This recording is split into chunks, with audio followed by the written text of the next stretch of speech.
고품격 날라리 방송 한준희 장전의 원투펀치 381회 1부 시작해보도록 하겠습니다. 자, 벤투 2차 예선 북한전이 마무리됐습니다. 바로 어젠데요. 오늘은 수요일이죠. 근데 우리는 경기에 대해서 아무것도 알 수가 없습니다. 네, 베일에 쌓였죠. 요 말씀 하나는 드려야 되는 게 일단은 저희가 지금 수요일 오전에 방송을 하고 있는데 그러니까 저희 녹화 기준으로 해서 내일 17일 녹화 이제 중계가 될 수도 있다는 얘기죠. 이게 될 수 있을지 안 될지를 내일 좀 두고 봐야 된다. 네. 그거는 내일 새벽에 일단 우리 선수단이 이제 대한축구협회 또 직원들과 이제 들어올 때 DVD를 한 장을 갖고 오기로는 돼 있어요. 그런데 이제 문제는 그 DVD가 축구 중계를 하는 것처럼 방송을 할 수 있는 내용을 제대로 담고 있는 또 기술적으로 그게 가능한 그런 DVD가 될지 아니면 이게 뭐 엄청나게 축약됐다든가 편집됐다든가 혹은 뭐 믹싱 과정에서 또 어떤 기술적인 문제가 발생한다든가 이런 DVD가 되면은 또 그게 방송이 쉽지가 않거든요. 네. 그래서 DVD가 오기는 할 것 같은데 이게 실제로 이제 전체 풀 영상을 우리가 볼 수 있을 건지 없을 건지는 사실은 내일 그 자료가 와봐야 결정이 됩니다. 그래서 내일이 지나도 우리가 정순주 아나운서 지금 말씀처럼 계속 경기 내용을 모를 수도 있고, 그러니까요. 네, 물론 다녀오신 분들의 이제 말로 이제 전해지는 내용은 있겠습니다만 모를 수도 있고 아니면 그게 좋은 화면이 와서 뭔가 녹화 중계라도 이제 지상파 3사가 아마 할 수도 있고 뭐 그런 상황이에요. 네, 17일이죠. 바로 내일 선수들이 들어오고 그리고 DVD도 들어온다고 하는데 말씀하신 대로 DVD는 상태를 봐야겠지만 선수들의 얘기를 전 너무 듣고 싶어요. 대체 어떤 경기였는지 어떻게 그 무관중 속에서 했을 때 느낌이 어땠는지. 저는 뭐 중계가 없는 건 그렇다 치고 한 의원님이 그 DVD가 네. 어떤 식으로 된 DVD인지 그것조차도 지금 불명확한 거에 대해서 네, 그게 현재 알 수가 없어요. 참 답답하네요. 방송용으로 그래도 좀 쓸 수 있게 난 주기 상식적인 생각으로는 네네. 해서 줄 거라고는 좀 믿었는데 제가 기본적으로 생각하고 있는 상식에서 벗어난 그러한 어떤 상황들이 많이 지금 연출이 되지 않았어요? 진짜 이 경기가 방송도 안 돼서 네. 말로 전해져서 마치 예전에 구전되는 참원근감도 2회 그런 때는 게 어떤 있었어. 선수라더라. 그러니까요. 처먹는 어떤 선수라더라. 이런 것처럼. 그런 구전된 옛날에 경기로 말이야. 지금이 2019년인데요. 와 진짜 뭐 언론에서는 깜깜이 중계라는 표현도 썼지만 생중계는 말할 것도 없고 중계도 없고 관중도 없고 득점도 없고 기자도 없고 좋다 뭐 문자 중계라도 그러면 해준다고 하니 어제 5시 반부터 딱 봤어요. 이러면서 옛날 생각도 좀 나고 옛날에 2000년에 안정환 선수가 거의 20년 전이죠. 페루자로 갔을 때 우리 팬들이 그때 어떻게 봤나요? 이탈리아 한인 사이트 있어요. eveitalia.com. 네. 거기서 고마우신 그 이탈리아에 계신 한인 분께서 문자 중계를 해줬어요. 계속 새로 고침하면서 봤어요. 팬들이. 그런데도 실시간으로 한 5,000명씩 이상씩 몰려 있었거든요. 상황이 뭐 브리자스가 어떻게 했다, 뭐 움직였다, 뭐 그때 마테라치가 어떻게 했다, 막 그런 것도 나오고 중간중간 나온단 말이에요. 몇 분 뭐 상황이. 그래서 저는 내심 야 오랜만에 그런 문자 중계 한번 보자. 아예 없더군요. 근데 우리가 볼 수 있는 것도 아니었고 그냥 아예 협회에서 모인 없다가 기자들이 그러니까요. 정보를 받아서 기사를 쓰면 우리가 접하는 그런 방식이었죠. 그러니까 현지에서도 인터넷이 잘 안 된다고 그래서 네. 거기서 AFC로 보낸 거를 협회에서 받아서 다시 보는 그런 또 신개념 문자 중계를. 네, 봤어요. 지금 2019년에. 전 그래서 여자 축구 때였나? 우리 저 SBS 쪽 사람들 그때 기자단으로 해서 가셨던 네. 분들 얘기 들어보니까 거기 김수영 기장 그때 기자 그 부스 쪽 그쪽은 와이파이가 잘 터졌었대요. 그래요? 저 그 얘기를 방송국에서 들었었는데 그래가지고 막 그때는 실시간으로 사진도 전송도 하고 막 영상도 막 들어오고 그래서 생각보다 여기다가 해놓은 와이파이가 잘 터진다. 그래서 저는 이번에도 고기는 그렇게 해주지 않을까. 그래서 협회 사람들은 그래도 상황들을 조금 빨리빨리 전달해 줄 수 있지 않을까. 네. 그래서 그걸 보라 했더니 인터넷이 안 된다는 거예요. 그러니까 이번에는 뭐 관중도 없고 뭐 다 없지만 인터넷도 없고 그런 상황이 된 거죠. 그러니까 뭐 자세한 문자 중계는 기대를 안 했지만 그래도 어느 정도 러프한 문자 중계는 기대했는데 그것까지도 전혀 없는 상황이다 보니까 진짜 깝깝하더라고요. 맞아요. 깜깜이 중계에 깝깝한 경기 그 시간을 2시간 동안 기다리면서 결과를 깝깝한. 결과를 마지막까지 지켜봐야 되는 이게 2019년에 일어나야 될 상황인지 저는 정말 개탄스럽고. 지금 장 선생 입에서 2019년이 한 서너 번 나온 것 같아요. 그러니까요. 그리고 거기 최첨단도 많이 나오고. 기사도 나왔지만 피파 인판티노 회장 가 있었다 그랬잖아요. 아마 그 그러니까요. 인판티노 회장도 놀랐을 거예요. 본인이 상상 이상의 상황들을 봤었기 때문에. 실망스럽다라는 얘기도 했었죠. 네. 근데 저는 개인적으로는 물론 지금 규정은 뭐 그렇다 쳐요. 근데 지금 이 상황을 봤다면 피파나 AFC가 원정팀들의 국민들의 볼 권리나 여러 가지 상황들을 고려했을 때 이제 이렇게 중계가 없고 뭐 여러 가지 문제들이 좀 생겼잖아요. 네, 이런 상황을 방지할 만한 이번 계기로 맞아요. 뭐를 만들어내야 되지 않나 생각이 들어요. 네. 네, 거기에 이제 동의를 하는데 근데 조금 이제 디테일하게 말씀을 드리자면 지금 1차 예선, 2차 예선까지 모든 중계권이라든가 마케팅 권리라든가 뭐 관중 입장에 대한 그 권리라든가 모든 상업적 권리가 이제 그 개최하는 나라의 맞아요. 축구협회에 그것이 있거든요. 근데 이제 이게 왜 그러면은 1차, 2차 예선까지는 그렇게 하고 3차 최종 이렇게 가면은 뭐 어디나 마찬가지겠습니다만은 그거는 이제 해당 대륙 연맹이 이제 관할을 하기 때문에 이제 이런 일이 일어나진 않는데 왜 1차, 2차는 그럼 이렇게 할까? 축구를 하는 나라가 지구상에 200개가 넘고 그런데 이제 아주 기초적인 예선 단계로 내려가게 되면 거기에는 좀 유감스럽게도 방송 인프라라든가 이런 부분이 좀 떨어지는 나라들이 있잖아요. 그렇죠. 그러니까 어쩔 수 없이 그게 조금 좀 어려운 나라들이 있기 때문에 사실은 1차, 2차까지는 해당 지역의 축구협회가 자기네 사정에 이제 따라서 하게 돼 있고 이제 그 다음부터는 이제 높은 수준의 이제 중계 같은 거를 이제 하게 돼 있는 건데 예를 들어 굉장히 그런 방송 인프라가 열악한 나라가 있는데 그거를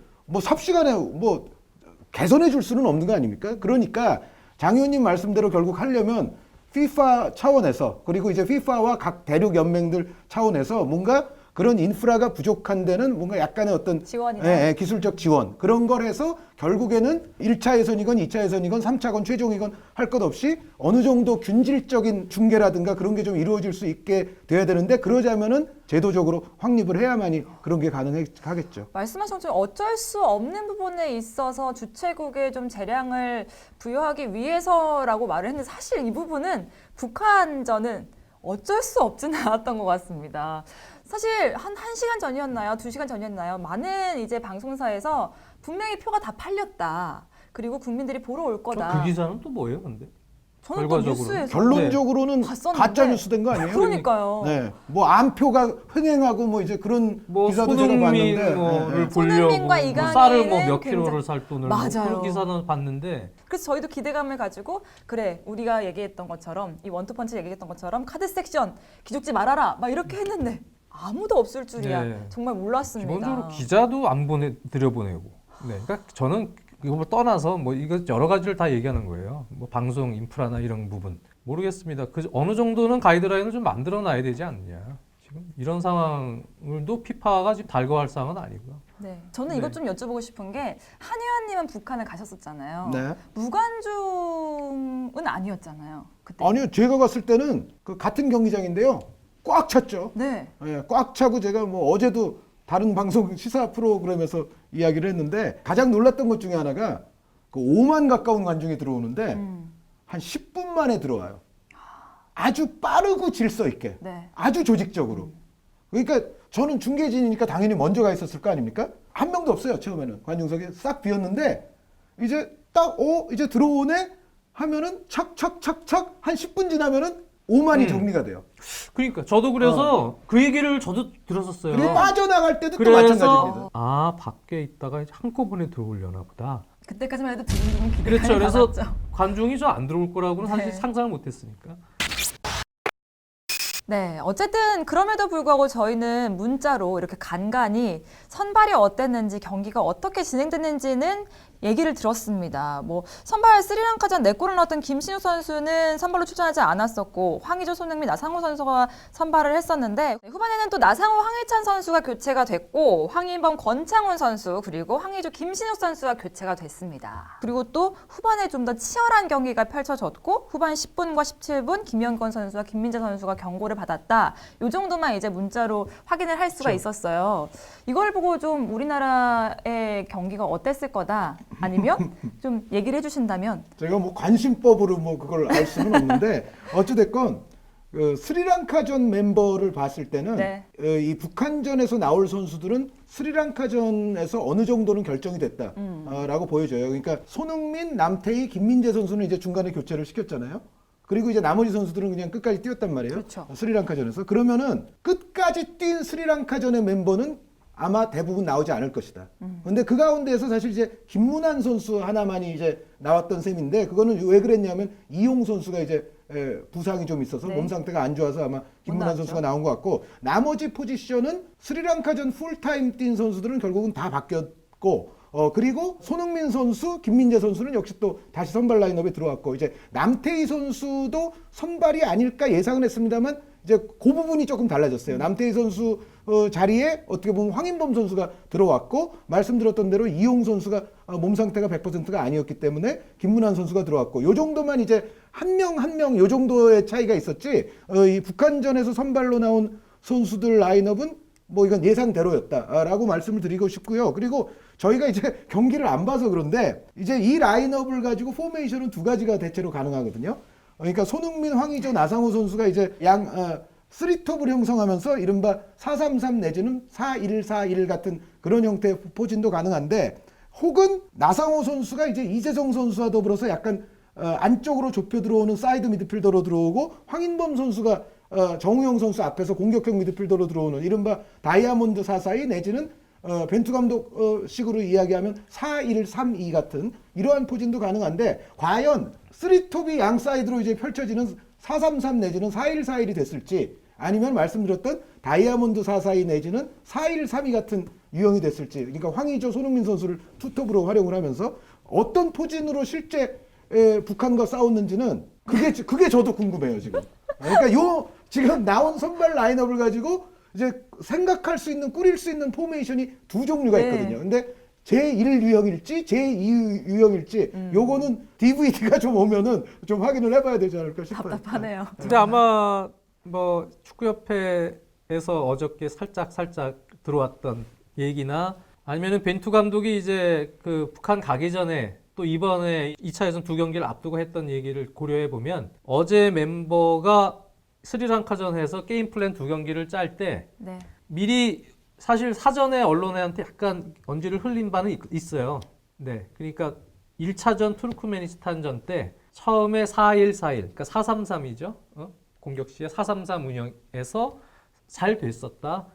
근데 30분쯤에 본인이 전술을 괜히 다이아몬드 4-4-2로 바꿨다가 네. 문제가 됐다. 그래서 잘 됐던 4-3-3에 대한 얘기를 하면서 그때 잘 됐었는데 그거를 끌고 갔어야 된다는 뉘앙스였죠. 그래서 결국은 스리랑카전에 나왔던 멤버들이 약간 로테이션이 될 거라고는 예상이 됐어요. 원래 가져가려고 하던 플랜 A는 아마 투르크메니스탄전 4-3-3으로 유지가 됐던 그 멤버. 네. 그 멤버의 전술 운영이 되지 않을까 했는데 딱 그렇게 나왔어요. 그래서 이용 선수 변수만 생겼어요. 저는 이제 개인적으로 그 벤투 감독에게 한 의원님도 이제 벤투 감독 부임 때도 얘기를 했지만 저런 뉘앙스였죠. 조금 유연성이 약간 부족하다. 네. 저도 이제 그런 생각에 절대적으로 동의해요. 네. 그러니까 이 A매치 기간에 뭐 유럽도 그렇고 요즘엔 유로 예선을 치르고 있지만 그 A매치 때 보통 두 경기 하잖아요. 네. 짧게는 이제 한 달 정도 간격으로 A매치 기간이 열리고 그리고 또 길게는 또 몇 달 있다가 또 열린단 말이죠. 근데 우리는 지금 마치 딱 플랜 A를 뭐 만드는 건 좋다 이거예요. 근데 플랜 A가 벤투 감독은 한현님도 예전에도 얘기했지만 그런 게 있었어요. 예전 포르투갈 대표팀에도 쓰는 선수만 미리 딱 계속 그렇죠. 쓰는 선수만 넣어요. 근데 선수들의 폼이라는 거는 사실은 마치 살아있는 생물처럼 변화한단 말이에요. 네. 요즘에 폼이 막 올라오는 선수도 있고 예를 들어서 나상호 선수다. 나상호 선수는 최근 FC 도쿄에서는 계속 조코예요. 사실상. 조코로만 뛴단 말이에요. 근데 다른 선수들 예를 들어서 황희찬 같은 선수는 요즘에 폼이 계속 좋잖아요. 그렇죠. 또 김신욱 선수는 4골을 넣어버렸어요. 지난 경기에. 근데 북한이 뭐 그렇게 체격 조건이 좋다고 할 수는 없는 팀이에요. 네. 근데 어떻게 보면 그런 거죠. 유연성. 연속으로 이어지는 A매치 두 경기에 대한 연속성도 포함이 되는 거예요. 선수들이란 거는 딱 흐름을 탔을 때 싹 한번 밀어줄 수 있는 그런 유연성도 필요하고 또 거기에는 이제 폼이 좋은 선수들을 약간 도전적으로 변형적 운영을 시켜줄 수 있는 그러한 자기 포지션에 있지만 몇몇 선수들 같은 경우는 그런 게 있단 말이죠. 그래서 저 같은 경우는 이번 경기 같은 경우는 물론 교체 투입은 시키긴 했어요. 김신욱 카드, 황희찬 카드 다 교체 투입은 시키긴 했지만 요즘 같은 페이스라면 연속성을 좀 살려줘야 되는 게 좋지 않았겠느냐. 네. 네, 황희찬도 그대로 흐름 살려주고 김신욱도 그대로 시간 선발이든 시간을 좀 많이 주면서 그대로 분위기를 살려주면서 투입을 시키는 것이 오히려 딱 고정된 멤버를 가지고 그대로 쓰는 것보다는 조금 더 탄력적으로 결과를 낼 수 있지 않느냐라는 생각이에요. 거기에 이제 약간 희생이 될 수 있는 기존 멤버들도 있겠지만 네. 사실 감독이 그런 부분들은 너무 딱 고답적으로 딱딱해서 컴퓨터처럼 이렇게 딱딱딱 난 이렇게 할 거야 라고 할 수는 없거든요. 상황에 따라서 조금씩 그렇게 바꿔주는 게 좋지 않았겠냐는 생각이에요. 물론 경기 내용을 제가 못 봤기 때문에 어땠는지는 몰라요. 나상호 선수가 엄청나게 잘하고 막 황인범 선수가 엄청나게 잘하고 막 저는 어땠는지는 모르죠. 저희는 모르지만 이번 그 2연전에 대한 게임 플랜을 미리 딱 짜놔서 거기다가 딱 맞춰놓고 네. 선수도 딱 집어넣고 뭐 하기에는 지금 선수들은 계속 폼이 변화하고 연습하면서도 또 갑자기 폼이 바뀔 수도 있잖아요. 어떤 선수는 생각보다 지금 컨디션이 안 좋고 어떤 선수는 막 올라오고 그럴 때 조금씩은 변화가 필요하지 않느냐. 뭐 약간만 더 부연하자면 저는 황희찬 선수 같은 경우에는 뭐 소위 물 들어올 때 노저우라는 말도 있듯이 네. 요즘 정도 황희찬 선수면은 뭐 아무리 오스트리아 리그라 할지라도 근데 챔피언스 리그에서도 그럼요. 잘했잖아요. 그러니까 황희찬 선수는 요즘 정도라면 제 생각에는 라인업의 한 자리에 가급적 황희찬 선수가 있는 게 오히려 좀 더 합리적으로 보인다. 그러니까 예를 들어 전 세계 어느 나라 국가대표나 마찬가지인데 어느 나라에서 지금 황희찬 정도 시즌 초반부터 계속 꾸준히 이렇게 하는 선수가 있다. 그러면은 제 생각에는 이 정도 최근 흐름이면 이 선수는 하나 오히려 황희찬 선수는 하나 선발 11에 박아놓고 생각할 것 같거든요. 그런데 장 의원님 말씀대로 황희찬 선수는 애초에 11이 아니었기 때문에 이번에도 중요한 북한전에서 11에는 못 들어오고 이제 나중에 교체로 들어온다. 요거는 조금 생각을 해봐야 되지 않나. 황희찬 선수 정도의 지금의 폼이라면. 그리고 이제 김신욱 선수 같은 경우는 저는 요거는 김신욱 선수가 뭐 선발이 아니긴 했지만 그래도 저는 바람직하고 아주 다행이라고 여겨지는 게 있어요. 뭐냐면 그래도 이번 경기에서도 김신욱 선수에게 어느 정도의 시간을 부여를 했다는 거. 이거는 투르크메니스탄전의 그 골키퍼 집어넣는 덩크슛부터 시작해서 그리고 스리랑카전에서는 뭐 확연히 위력을 받고 또 김신욱 선수 때문에 경기 전체가 아주 편해지지 않았습니까? 그거를 이제 벤투 감독도 김신욱 선수의 값어치를 이제는 확실히 어느 정도 인정을 한 것 같아요. 네네. 그러니까 황의조 선수를 내리고 김신욱 선수를 놓는 그렇게까지 가지는 않았지만 그래도 김신욱 선수에게 나중에 골을 넣기 위해서 김신욱 선수를 투입하는 그런 걸 한 걸 보면 이제는 김신욱 선수의 쓰임새는 그래도 확실히 벤투 감독이 인지를 했다. 그래서 그 부분은 우리가 이번 스리랑카전 북한전을 통해서 김신욱이 이제 확실히 어필을 했고 아시아권에서 또 상당히 통할 수 있는 전술이라는 게 또 어필이 됐구나. 요거는 저는 매우 바람직하지 않았나 생각이 돼요. 네, 말씀하신 대로 조금 연속성을 더 갔으면 하는 아쉬움은 있지만 이번 2차 예선에서 확실히 완벽하게 좀 보수적이라고 생각했던 부분에서 플랜 A, 플랜 B를 조금씩 만들어내면서 약간이라도. 그러니까 뭔가 유연성을 봤다라는 거에서 2차 예선에 좀 얻은 점이라고 봐야 될 것 같아요. 네, 저는 약간의 유연성은 기대를 했거든요. 조금 더 유연했으면 좋았을 네. 거라는 아쉬움이 여기서 너무 기계적이었죠. 예, 남태희도 괜찮더라고요. 괜찮고 또 이강인 선수가 물론 뭐 수비적으로는 조금 발전이 필요하다라는 벤투 감독의 얘기도 있고 그건 맞는 얘기예요. 근데 저번에도 얘기했지만 아시아권 레벨에서는 그건 정도를 상쇄할 만한 지금 파괴력 있는 공격 지원을 보여주고 있기 때문에 네. 또 내심 또 그런 부분도 교체에서는 유연성을 주지 않을까. 뭐 여러 가지로 다 기대한 요소들은 있어요. 물론 약간 그런 벤투 감독 스타일을 알기 때문에 그렇게 나오겠지. 투르크메니스탄 멤버로. 이렇게 예상은 했지만 내심 기대는 했었어요. 근데 예상을 전혀 벗어나지 않았다. 그래서 그리고 사실은 교체 멤버도 예상은 된 순서대로 그렇죠. 나온 거예요. 네, 예, 예상은 그러니까 됐죠. 권창훈 선수가 부상으로부터 돌아온 이후에 권창훈 선수가 항상 요 정도 타이밍에 이제 또 교체로 많이 뛰었거든요. 네. 그리고 황희찬 선수 교체 그리고 김신욱 선수가 이제 어느 정도 또 가치를 인정받았으니까 요 세 명 교체도 사실은 여기까지도 어떻게 보면 기계적이다. 그러니까 전혀 뭐 변칙 없는 선발, 변칙 없는 교체 예, 그렇게 갔다고 보시면 되죠. 근데 결과는 사실은 북한이 지금 무관중으로 경기를 했는데 무승부면 우리의 사실 레벨에 있어서는 만족스러운 결과는 아니에요. 아, 그럼요. 이겼어야 됩니다. 근데 그러지 못한 부분이 또 결과적으로 아쉽기 때문에 더 그런 생각이 납니다. 근데 다만 이제 저는 이제 어제 많은 또 방송에서 이 결과 어때요? 라는 질문을 받고 저도 딱 그 얘기는 했어요. 아주 만족스럽진 않지만 그래도 나쁘지 않고 괜찮았다.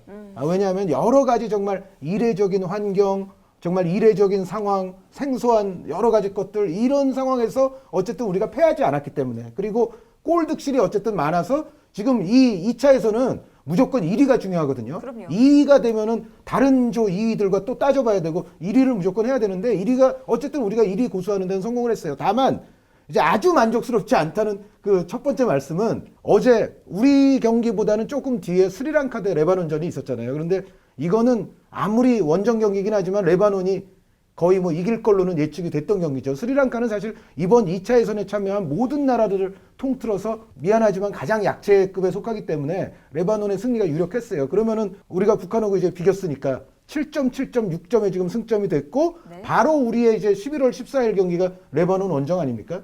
그렇게 보자면은 레바논 경기도 우리가 북한이나 마찬가지로 사실 뭐 레바논보다도 우리가 액면가 전력은 위죠. FIFA 랭킹도 위고 선수 몸값의 총합도 우리가 훨씬 위입니다. 그런데 그럼에도 어쨌든 레바논 원정이 우리에게는 약간 안 좋았던 기억도 있는 곳이고 또 여기서는 한 번 삐끗하면은 이제는 중요한 1위 정말 2차 예선에서 꼭 사수해야 되는 그 1위 자리가 약간 또 흔들릴 수도 있어요. 그래서 이 레바논전에서 우리가 속한 조의 전체적인 구도가 거의 판가름이 난다. 어쨌든 2차에서 많은 일이 있었지만 선수들도 먼 길 갔다 오느라 그리고 이례적인 상황을 직접 겪느라 굉장히 고생 많으셨던 것 같습니다. 잘 와서 또 재정비해서 11월 달 또 좋은 모습 보여주시길 한번 기대해 보도록 하겠습니다.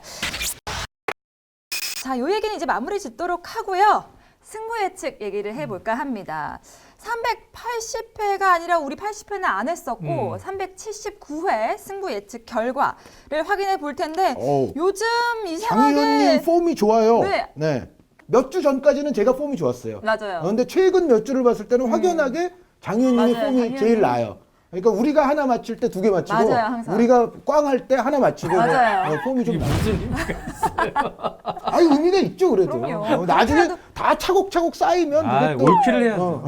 그렇게라도 지금에도 올킬을 위원님 못했잖아요. 두 경기. 원투펀치의 존재 이유를 알려야 됩니다. 그렇게라도. 와, 저는 맨날 그 여기 승부 예측 3경기를 다음에서 보내주시잖아요. 네. 너무 축자랄이야. 아, 네. 그러니까 너무 어려운 경기만. 그러니까 딱 제일 어려운 경기만 탁탁 집어가지고 3경기를 그러니까요. 딱 그래요? 그 축자랄 얘기가 나왔으니까 그냥 제가 드리는 말씀인데 그거 다음에서 단독으로 정하는 경기는 아니에요. 그래요? 그렇죠. 저랑 같이 정하는 아니 경기. 어쩐지 이 얘기 꼭 넣어줘야겠어요. 어쩐지 아 진짜 그러니까 어? 제가 얼마나 양심이 있습니까? 아니 물론 그렇죠. 여기 제가 뭐 양심- 이거를 100% 다 하진 양심에 대한 않는데 제가 저에게 어려운 문제를 내는 거예요. 네. 아니, 그러니까 확실한 게 장 의원님, 한 의원님이 낸다고 해서 한 의원님 잘 맞추는 게 아니거든요. 그러니까요. 참 이렇게 양심이 있으시다. 그러니까요. 요 방송은 꼭 네. 편집 안 하고 네. 내보내기를 바라겠습니다. 그래서 381회 승부 예측은 라치오 대 아탈란타부터 한번 해보도록 하겠습니다. 이게 세리에 라치오 홈이잖아요. 네, 되게 신기한 게 아탈란타가 지금 3연승 중이고요. 패승무 퐁당퐁당 느낌의 지금 라치오란 말이에요. 아탈란타가 제가 또 아탈란타를 좋아하거든요. 네. 세리에 그래서 아예 이거 고르셨구나.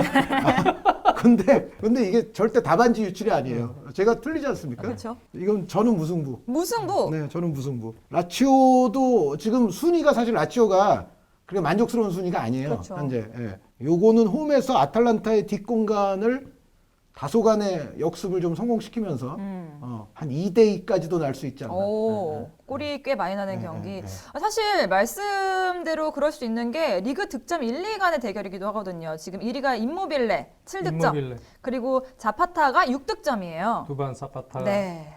그렇죠. 지난 시즌에 두 팀이 경기는 아틀란타가 다 이겼었어요. 리그 경기는. 근데 코파 이탈리아 결승에서 라치오가 거기는 라치오가 이겼죠. 이겼죠. 근데 지금 라치오가 홈이기 때문에 한 의원님 말씀해 주셨다시피 워낙 아틀란타가 화끈하고 공격적인 건 맞아요. 윙백들도 상당히 올라가서는 공격적으로 상당히 프리한 움직임도 가져가고 측면에서의 지원도 있지만 두반 사파타 같은 선수가 있으니까. 근데 이제 또 역습 전환될 때는 역시 측면 배우 공간, 윙백 뒷공간 그런 쪽들을 많이 또 무너지곤 합니다. 챔피언스 리그에서 지금 아주 못하고 있잖아요. 그러니까 그래서 챔피언스 리그 같은 경우가 지금 2패거든요. 아틀란타 2번 다 졌는데 다음 경기가 맨시티 원정이에요. 네. 그래서 내 생각에는 물론 으쌰으쌰 해보자라는 부분도 있지만 야 조금 힘들 수도 있겠다. 챔스 그래서 홈팀 하실 것 같아요. 네 그래서 그냥 저 맨시티 원정에 대해서 너무 그렇게 준비하는 것보다는 일단 리그 경기도 준비할 것 같아요. 아틀란타가. 라치오 같은 경우는 지금 루카스는 일단 허리에서 핵심 자원이긴 한데 징계로 못 나오고 요즘에 조직력이나 어떤 경기력의 탄탄함 그런 부분은 아틀란타가 조금 우위에 있다고 보여져요. 근데 이 경기는 한 의원님 얘기처럼 지금 홈 경기 라치오가 동점골은 넣을 수 있을 것이다. 네. 그러면 무승부? 네. 호아킨 코레아 뭐 동점골을 넣을 수 있을 것이다. 이모빌레 무승부. 그럼 저는 아탈란타 하는데 좋은 선택이에요. 두반 자파타가 멋있는 선택이에요. 득점을 해서 리그 득점 1, 2가 바뀐다. 네. 까지 한번 해보도록 하겠습니다. 알겠습니다. 네. 두 번째 경기입니다. 아틀레티코 마드리드 대 발렌시아 라리가 경기입니다. 네, 요것도 제가 먼저 하면 아틀레티코 마드리드의 저조한 득점력, 발렌시아의 저조한 수비력 네. 간의 대결이에요. 그 아틀레티코 역사상 지금 투톱 생산성이 가장 나빠요. 특히 디에고 코스타, 알바로 모라타가 같이 나올 때. 예. 그러나 요거는 한 골차 아틀레티코 승. 네, 이강인 선수가 잘할 것은 기대를 하지만 아틀레티코의 저조한 득점력에도 발렌시아의 저조한 수비는 무너질 수 있다. 그럼에도 아틀레티코 마드리드는 최근 5경기 연속 무실점이다. 무실점. 네. 그러니까 아틀레티코는 한 골만 넣으면 잘하면 이긴다는 얘기죠. 네. 그 얘기는. 결론은 아틀레티코 마드리드가 한 골만 넣으면 이길 수 있다. 뭐 이런 결론이에요. 경기력이 조금 기복이 있어요. 발렌시아가 지금 셀라데스 감독 체제의 운영이 공격 시에는 로드리고를 오른쪽으로 돌리면서 중앙으로 들어가게끔 오른쪽 윙포워드처럼 이렇게 하고 또 4-4-2를 병행하긴 하는 계속 4-4-2를 쓰긴 해요. 근데 공격 시에는 선수들 움직임은 조금 다변화하고 있고 코클랭이 또 이렇게 측면 미드필더로 배치될 때는 또 완전히 하이브리드 운영이 돼요. 네. 그래서 스타일은 이제 지금 조금 바뀌긴 했는데 그게 경기를 보면은 조금 불안불안해요. 네, 어떨 때는 이거 좀 잘 될 것 같다라는 경기가 있었고요. 챔피언스 리그 때. 리그 때 저번에 보니까 또 좀 불안해요. 네, 수비 전환되고 이럴 때 여러 가지로 밸런스가 좀 흐트러지는 부분도 있기 때문에 여전히 공격력이 뭐 아틀레티코 마드리드가 조금 저하되지 않았냐 싶어도 네. 주앙 펠릭스는 조금씩 이제 다시 올라올 것 같은 이번에 느낌이 최근에 골 예. 넣었죠? 있어요. 그래서 저는 요거는 아틀레티코 마드리드가 리로 이기지 않겠냐. 네. 저는 그냥 왠지 두 분을 따라가고 싶어요. 이 경기는. 네, 아틀레티코 마드리드. 네. 이렇게 가도록 네. 하겠습니다. 자, 마지막 K리그입니다. 대구와 울산이거든요. 이거는 그냥 간단히 저는 무승부. 무승부. 왜냐하면 올 시즌 이거 다 비겼어요. 내가 하려고 그랬는데. 아니 근데 이거는 뭐 정순주 아나운서는 항상 그 스탯을 잘 보고 오시기 때문에 그거 제가 알고 있는데 이거는 거의 약간 모순의 대결 같이 항상 교착 상태로 결국 끝나요. 맞아. 근데 앞에 3경기를 비겼는데 이 경기를 예상하라고 그럴 때 뭐 특별한 무슨 부상자나 엄청난 변동이 있지 않으면 원래는 무승부가 확률이 높은 게 아니지만 이거는 무승부라고 하고 싶어요. 무승부. 저는 울산승. 울산승. 네. 저도 그 기록을 알고 있는데 요번에 또 무승부 될 것 같지는 않아요. 울산이 지금 1점 차의 선두 싸움에서 네. 선수들이 지금 정비를 계속 해왔기 때문에 오히려 올림픽 대표로 차출돼서 나간 선수들이 많은 대구보다 전체적으로는 준비가 더 잘 돼서 단단함이 있고 노련함이 있다. 그래서 요 경기만큼은 울산이 잡아오지 않을까. 네, 그렇게 보고 있어요. 이제 반론이 하나 있어요. 저는 그 올림픽 대표팀에 나갔던 대구 선수들 3명이 다 잘했죠. 다 잘했어요. 네, 다 잘했어요. 그리고 뭐 휴식 시간이 아예 없고 뭐 그런 상황도 아니기 때문에 오히려 김대원, 정승원, 정태욱은 기분이 더 좋을 수도 있어요. 경기력이 더 도움이 될 거다. 네. 네. 알겠습니다. 저 여기에 써놨거든요. 세 경기 모두 무승부, 징크스는 계속된다라고 써놨었는데 네. 바꾸겠습니다. 네. 대구. 네. 왜냐? 잘했어요. 대파의 기운을 한번 믿어보자. 정말 잘했어요. 대파게 이거 대파의 기운. 대파의 기운. 응? 대파의 기운 아니에요. 이거 대구 그 있잖아요 말린 거 대구에다가 대파 들고 가서 대구. 예 울산 팬 선물해 주시면 좋아하겠네요. 대구 안 대파. 돼요. 네. K리그 아나운서는 항상 중립을 아, 지킨다는 그게 거 마치 그런 잊지 마시기 원리죠? 바라겠습니다. 그 전북과의 경기를 앞두고 전복 먹고 뭐 그러는 거와 비슷한. 아니 실제로 옛날에 저도 소프트웨어를 했지만 그랬어요? 대파 들고 다니고 그랬어요. 진짜요? 아. 그 대파가 일종의 상징 그 대파한다고 이 팀 크게 이길 거라고. 대구를 대파한다. 네. 아, 진짜요? 대파 막 들고 다니고 그 그랬었어요. 효과가 좋았어요? 이게 뭐가 있어? 안 지면 다행이지. 여러분들 아니. 구장에 가서 이런 거 하시면 안 됩니다.